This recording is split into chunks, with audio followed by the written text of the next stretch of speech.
Assalamualaikum warahmatullahi wabarakatuh. Perkenalkan, nama saya Wulan Asitri Seviarni dengan nomor pokok mahasiswa 2112011508. Di sini saya akan memaparkan hasil analisis saya terkait putusan tanggung jawab pengganti untuk memenuhi nilai ujian tengah semester dan ujian akhir semester mata kuliah perbuatan melawan hukum yang diampu oleh Ibu Selvia Oktaviana. Adapun putusan tanggung jawab pengganti yang saya analisis yakni putusan Pengadilan Negeri Jakarta Selatan nomor 214-Perdata.G/2016 Pengadilan Negeri Jakarta Selatan, yang dimana putusan tersebut merupakan putusan perkara perdata yang memutuskan gugatan Haji Fahri Hamzah sebagai penggugat melawan 3 tergugat pengurus Partai Keadilan Sejahtera atau PKS.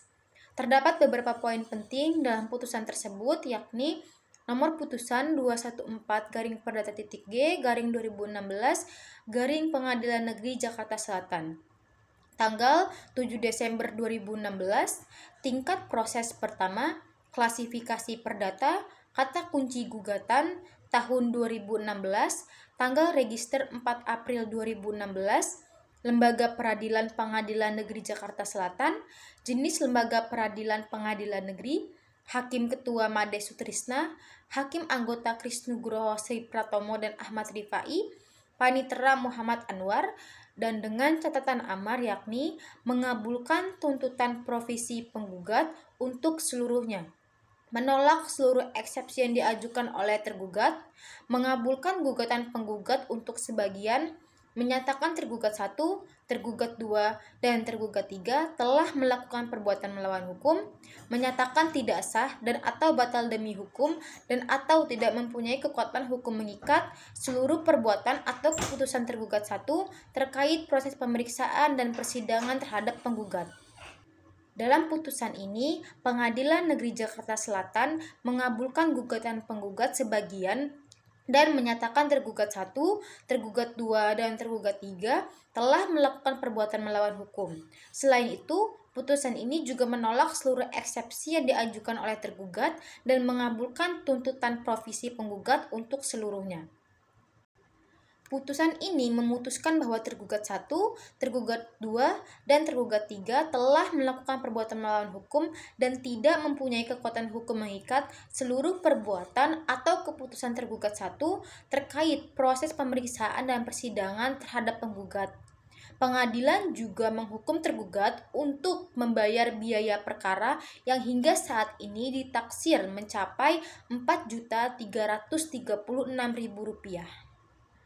Perkara ini terkait dengan gugatan Fahri Hamzah terhadap Ketua dan anggota Majelis Tahkim Partai Keadilan Sejahtera atas pemecatan yang dilakukan oleh Majelis Tahkim pada tanggal 11 Maret 2016. Putusan ini juga memperkuat putusan yang dikeluarkan oleh Pengadilan Tinggi DKI Jakarta nomor 539-Perdata-2017 yang memutuskan bahwa tergugat 1, tergugat 2, dan tergugat 3 melakukan perbuatan melawan hukum dan memerintahkan mereka untuk membayar ganti kerugian material dan imaterial sebesar Rp520.825.375. Dalam putusan ini, Pengadilan Negeri Jakarta Selatan juga memutuskan bahwa tergugat 1, tergugat 2, dan tergugat 3 harus membayar biaya perkara yang hingga saat ini ditaksir sebesar Rp4.336.000. Putusan ini menunjukkan bahwa Pengadilan Negeri Jakarta Selatan memutuskan bahwa tergugat 1, tergugat 2, dan tergugat 3 melakukan perbuatan melawan hukum dan tidak mempunyai kekuatan hukum mengikat seluruh perbuatan atau keputusan tergugat 1 terkait proses pemeriksaan dan persidangan terhadap penggugat. Adapun hasil analisis saya terkait putusan ini meliputi kasus posisi, dasar pertimbangan hakim, dan putusan. Yang pertama terkait kasus posisi. Berdasarkan hasil analisis saya, terdapat 4 poin penting dalam kasus posisi ini. Yang pertama, gugatan penggugat. Penggugat yakni Haji Fahri Hamzah mengajukan gugatan atas dasar perbuatan melawan hukum yang dilakukan oleh para tergugat. Penggugat mengklaim bahwa para tergugat telah melakukan perbuatan melawan hukum terkait dengan status keanggotaan penggugat sebagai kader PKS dan keputusan yang dikeluarkan oleh partai PKS. Poin yang kedua, status keanggotaan. Penggugat mengklaim bahwa status keanggotaan penggugat sebagai kader PKS telah diperlakukan secara tidak adil dan tidak sesuai dengan aturan internal partai. Poin yang ketiga, keputusan partai PKS. Penggugat mengklaim bahwa keputusan partai PKS yang dikeluarkan pada tanggal 11 Maret 2016 dan tanggal 1 April 2016 tentang pemberhentian penggugat dari semua jenjang keanggotaan PKS adalah tidak sah dan batal demi hukum. Poin yang keempat, ganti rugi. Penggugat mengklaim bahwa PKS harus membayar ganti rugi sebesar 30 miliar rupiah karena perbuatan melawan hukum yang dilakukan oleh para tergugat. Analisis kedua saya terkait dasar pertimbangan hakim. Terdapat 3 poin penting dalam putusan ini terkait dasar pertimbangan hakim. Poin yang pertama, gugatan penggugat. Hakim mengabulkan gugatan penggugat sebagian dan menyatakan bahwa para tergugat telah melakukan perbuatan melawan hukum. Poin yang kedua, status keanggotaan.